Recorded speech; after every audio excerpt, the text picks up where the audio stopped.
Today, we're going to dive into one of the most powerful anti-war paintings in all of history, Picasso's Guernica.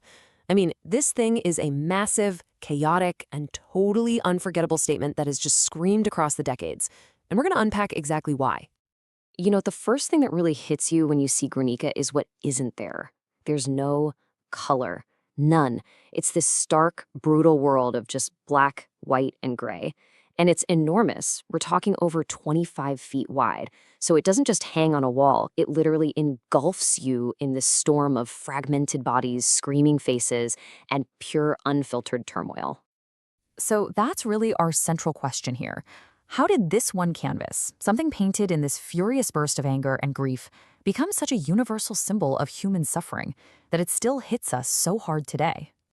Okay, so to really get the painting, we first have to understand the event that lit the fuse. This wasn't just some artistic exercise for Picasso.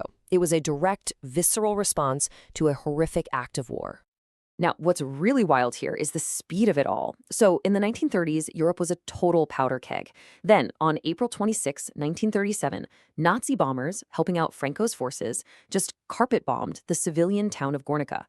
Picasso, who was living in Paris, hears the news, and he just channels all of that outrage onto this massive canvas.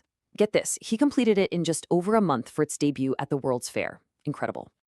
And this is absolutely crucial. Guernica was never meant to just be a piece of art. It was a weapon. The struggling Spanish Republic commissioned it for the Paris World's Fair to be this raw, emotional broadcast to the entire world. It was a direct counter-narrative to the polished, shiny propaganda that the fascist pavilions were showing right next door. It was designed, from the start, to show the human cost of the conflict. So, how did Picasso even begin to translate this horror onto a canvas? Well, he didn't just paint the event. He basically invented a whole new visual language for it, completely shattering all the old rules of war art.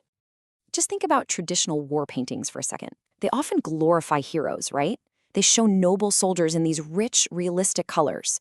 Well, Picasso just threw all of that right out the window. He gave us no heroes, only victims. No color, just the stark black and white of a newspaper photograph. And no noble story, just the fragmented, terrifying perspective of the people on the ground. His primary tool for this was Cubism. And this style, it doesn't just break down objects, it shatters a single moment into a multitude of viewpoints, all seen at the exact same time. Think about it. A bomb doesn't happen from one neat perspective. It's a simultaneous assault of sound, sight, and pure shock. So Cubism was the perfect language for this, because it denies you a safe, single viewpoint. It forces you to experience the collapsed buildings, the twisted bodies, the screaming faces, all at once, mirroring that disorienting total chaos of the attack itself. But he didn't stop there. He then infused all of this cubist chaos with surrealism, pulling in imagery from the subconscious. And this wasn't just about making it look nightmarish. No, surrealism allowed him to portray the complete illogic of the atrocity. A bull's head, a horse pierced by a spear. I mean, these images aren't realistic because the act of bombing civilians isn't rational.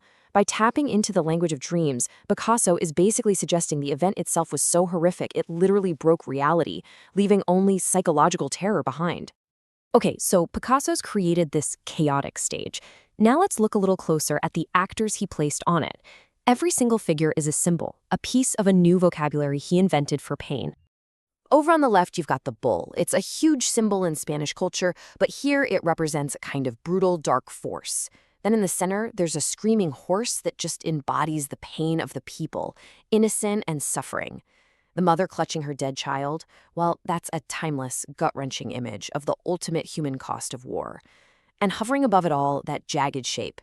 It's not a sun or a bomb, it's like a bare light bulb, or maybe an all-seeing eye, bearing witness to the horror with this cold electric glare. And this is where Picasso's genius really, really shines. It's not just what he painted, but how he arranged it. The composition itself is the message. There's no single safe place for your eye to rest. It's constantly being pulled from one scene of agony to the next, which forces you, the viewer, to feel that same sense of raw panic and disorientation that the victims on the ground must have felt. But the painting's story didn't end in 1937, not at all. In fact, its journey after the exhibition is what really cemented its status as this global icon of protest. So after the World's Fair, the painting went on a world tour, raising money and awareness for the Spanish cause. Then, during Franco's long dictatorship in Spain, simply displaying a poster of Guernica was a dangerous act of defiance. And when it finally came back to Spain in 1981, after Franco was gone, it became this powerful symbol of the nation's new democracy. Since then, its imagery has just become universal, popping up in protests from the Vietnam War right up to today.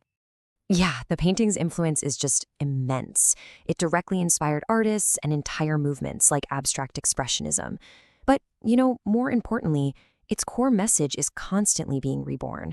We see its echoes in protest signs, in street art, and in digital media. It's still this powerful catalyst for talking about the real cost of conflict and why human rights are so important. And really, that's the ultimate power of Guernica. It started as a response to one specific event in one small town, but its raw, unflinching depiction of suffering allowed it to just transcend that moment entirely. It became a timeless, universal scream against violence, a symbol of resistance, and a stark reminder of our shared humanity. So, as we wrap this up, here's a final thought for you. Picasso used paint and canvas to create an incredibly powerful weapon against war, one that has lasted for almost a century. It really makes you wonder, in our modern world, what are our most powerful weapons for peace, and how are we using them?